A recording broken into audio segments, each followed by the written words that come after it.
Si vous acceptez le sacrifice, tenez-vous sur vos pieds et répondez avec moi, gardez-vous!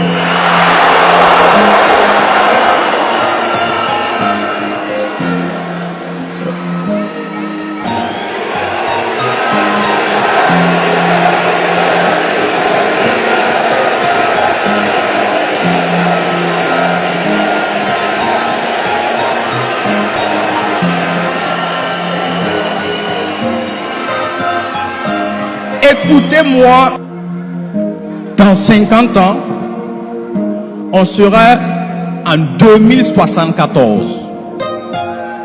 Et en 2074, la plupart des jeunes dans cette salle auront entre 70 et 80 ans minimum. Je vais vous dire ce qui se passe entre 70 et 80 ans. À 70-80 ans, on a beaucoup de temps à revendre. On n'a plus beaucoup de choses à faire de janvier à décembre. À 70-80 ans, on réunit les petits-enfants. On les fait asseoir pour raconter sa jeunesse d'antan. Et c'est là qu'on parle de ses exploits. On parle de ses réalisations. C'est là qu'on parle de ses combats et de ses victoires engrangées. C'est là qu'on dit à notre époque, l'époque du capitaine Traoré, les impérialistes ont voulu essayer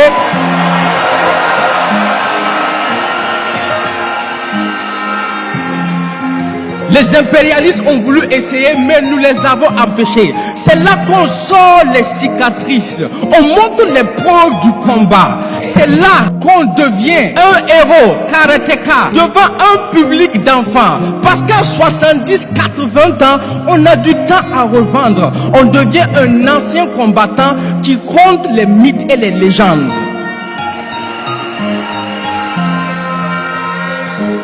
Mais à 70-80 ans, on regrette ce qu'on a raté. On se rend compte qu'on s'est fait avoir par la plus grosse arnaque du temps. La plus grosse arnaque du siècle, ce n'est pas de dévaliser un pays, mais de faire croire à un jeune qu'il a du temps devant lui. Un jeune n'a pas de temps. Le temps, c'est pour les anciens. C'est à 70-80 ans qu'on a du temps à revendre, parce qu'on a peu de choses à faire de janvier à décembre. Alors j'entends dire, profite de ta jeunesse, parce qu'on ne vit qu'une seule fois. Mensonge et arnaque, on ne meurt qu'une seule fois, on vit tous les jours. Je les entends dire, ne te mets pas de pression, tu as du temps pour t'en sortir. Mensonge et arnaque.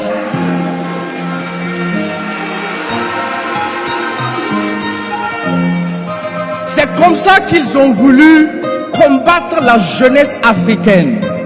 Les feuilletons à la con, la cigarette et la drogue, le sexe et l'alcool, les réseaux sociaux et leur prostitution, les jeux et l'abrutissement des mentalités n'ont qu'une seule raison et un seul objectif, vous faire perdre du temps, un temps que vous n'avez même pas.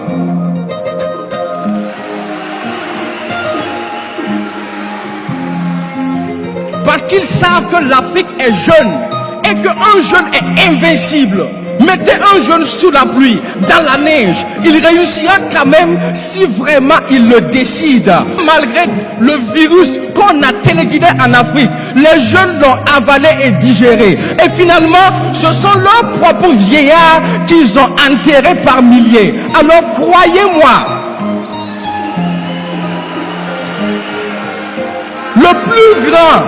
le plus grand regret de l'Occident, c'est d'avoir une population vieille. Alors oui, ils savent que l'Afrique est invincible à cause de sa jeunesse. Tant que cette jeunesse reste éveillée et prend ses responsabilités. Donc, si on ne peut pas vous vaincre, il faut coûte que coûte vous faire perdre du temps. Du temps que vous n'avez même pas. D'ailleurs, dis-moi un peu, comment tu fais pour avoir du temps pendant qu'on appelle ton pays pays pauvre? Comment tu fais pour avoir du temps pendant que ton sous-sol est exploité, pendant que l'Afrique est assistée presque à tous les niveaux, comment tu fais pour avoir du temps en pleine reconquête de la souveraineté alimentaire, pendant que les champs chôment au village par manque de bras valides? Comment tu fais pour avoir du temps en pleine lutte contre le terrorisme, pendant que même les anciens s'enrôlent pour être défenseurs de la patrie? Comment tu fais pour avoir du temps si les gens travaillent le jour et la nuit deviennent des veilleurs qu'on appelle Wanyia? Comment tu fais pour avoir du temps?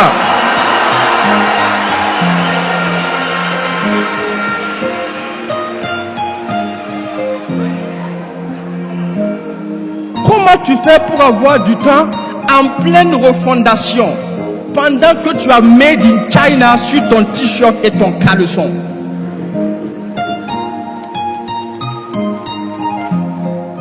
C'est vrai que la jeunesse africaine a longtemps souffert, mais elle n'a pas souffert de pauvreté comme on veut nous le faire croire. Le sous-sol africain est bien trop riche pour ça. La jeunesse n'a pas souffert d'analphabétisme comme on veut nous le faire croire. L'éducation africaine est bien trop bonne pour ça. La jeunesse africaine a plutôt souffert de manque de repères et de dirigeants dignes.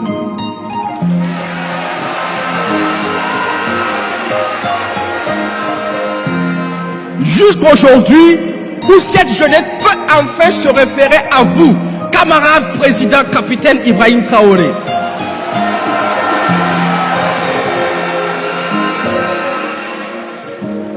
Dès lors, tout a changé, parce que tout est devenu urgent, parce que tout est allé vite, et parce que l'Afrique est fière.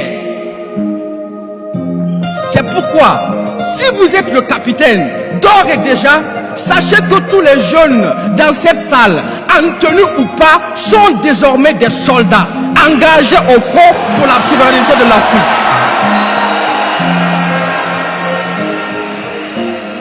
Alors, est-ce que vous m'entendez, soldats?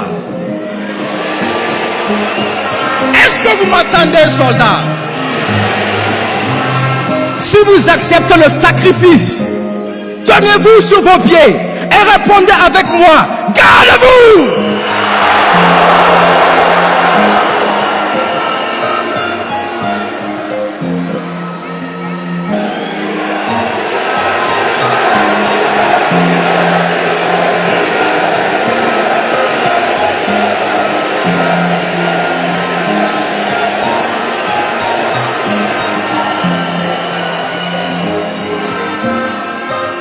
Écoutez-moi jusqu'à la fin. Dans 50 ans, on sera en 2074. Et en 2074, on sera des anciens combattants. Donc s'il y a un combat à mener, je vous assure que c'est maintenant. S'il y a une souveraineté à arracher, je vous promets que c'est maintenant. S'il y a une révolution à faire, je vous assure que c'est maintenant. S'il y a une refondation à faire, je vous promets que c'est maintenant. Parce que à 70-80 ans, on aura du temps à revendre. On n'aura plus grand chose à faire de janvier à décembre. À 70-80 ans, on réunira les petits-enfants pour leur raconter l'épopée du capitaine et la conquête des soldats.